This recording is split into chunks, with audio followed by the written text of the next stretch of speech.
The Interesting Conversations with Interesting People podcast series with author Nigel Beckles. Welcome to the podcast. Please like the podcast and subscribe to this channel. Thank you. The very best way to promote your podcasts. Podpage makes it easy to create a podcast website with just a few clicks. Every page is optimized to be found on Google and it stays up to date forever. For more information, visit podpage.com. The future of podcast promotion.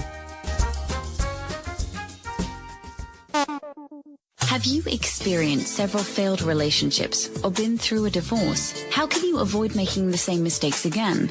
How to avoid making the big relationship mistakes is out now. Hi, my name is Nigel Beckles. My book is packed with practical and common sense strategies that you can use to make better relationship choices. Now you can discover the dangerous myths about love.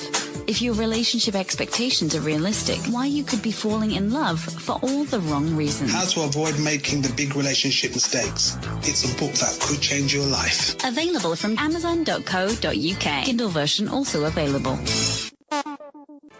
Author Queen P. When the Mood is Right, A Poetry Journey, Mood Swings, and When the Mood is Right, A Rebirth. Books available on Amazon and all good bookstores. Hi, I'm Queen P., author of When the Mood is Right, A Poetry Journey, and Mood Swings. Please join me by tuning into my poetry podcast, The Royal Affair, on Anchor, Spotify, Apple, Google, and all other similar platforms. You can also listen to the podcast on the Helium Radio Network on Saturdays at 3 p.m. Eastern Standard Time. You have entered into the Royal Affair. Join Queen P for the Royal Affair Poetry Podcast. Get ready for takeoff. Welcome back to my Interesting Conversations with Interesting People podcast series. My guest for this episode is an American author, Shari Lyn Anderson. Hi, Shari. Welcome to my podcast series. How are you? Hi, Nigel. I'm doing well, thank you. So, where do you live at the moment? I live in Oregon City, Oregon, in the United States. It is an historical place, famous for being the end of the Oregon Trail. Did you grow up there? No, I grew up in New York, actually about 30 miles outside of what I call the city of Manhattan, a little bit upstate. It's on the Jersey border, on the other side of the Hudson River, in a little town called Spring Valley, New York. Well, you are an author. Who or what inspired you to write your book? So my great aunt, inspired me to start the writing of this book. I found these amazing letters in a wicker basket as I was cleaning out my mother's home. And I came across these letters and I started opening them up and reading them. And I was so taken and touched by these letters. And they were just all strewn about in the basket. There was no order to them. And I just kind of randomly picked up a letter here and there. And as I was reading them, I was like, I have to share this with everyone. This is just so beautiful.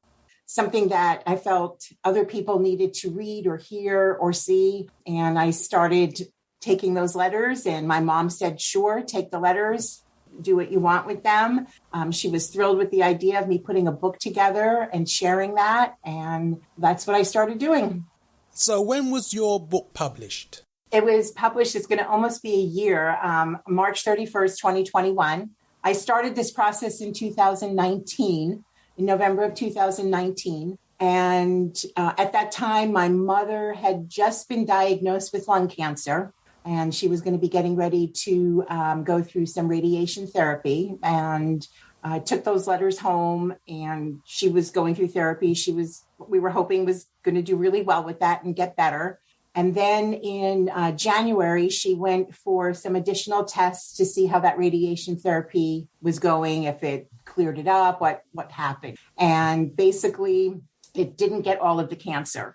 So she went for more tests, and then she found out that she had pancreatic cancer and that the cancer had metastasized. And at that point, my mother decided she didn't want to do any additional treatments. And she was doing well in January and February. And then in March, she was starting to have a lot more trouble. I brought her home to live with me so that I could take care of her in her last months.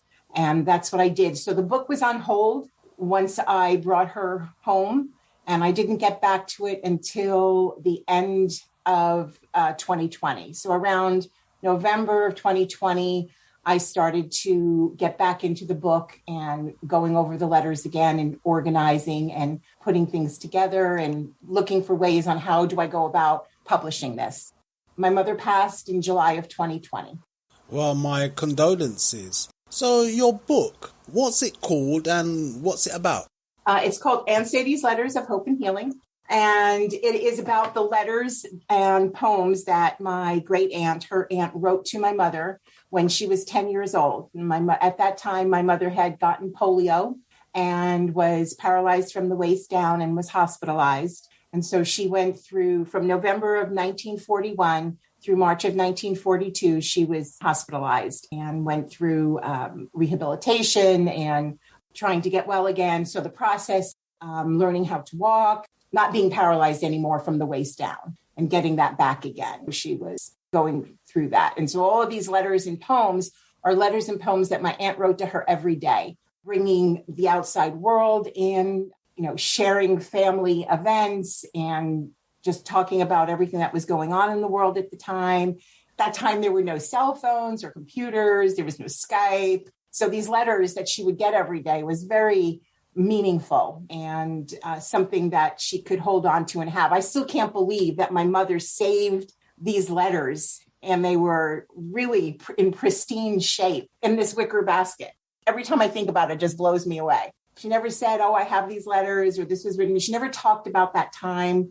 We all knew that she had polio and this had happened to her, but she never really talked about it. So it was a very moving experience for me to go through those letters. And it gave such insight into the person that my mother was. And it really opened up a whole new world. Well, congratulations on having your book published. So what other interests do you have?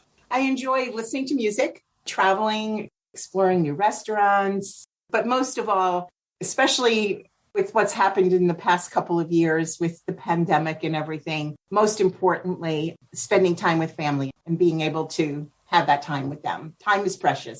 So, Shari, how can people contact you? They could either reach me. I have a Facebook page called Aunt Sadie's Letters. I'm on LinkedIn. And I also have my Gmail account, which is civies36@gmail.com. Shari in Oregon, USA, thank you very much for your time. Thank you. Please follow author Nigel Beckles' podcasts on Anchor, Amazon Audible, Spotify, and all major podcasting platforms. Thanks.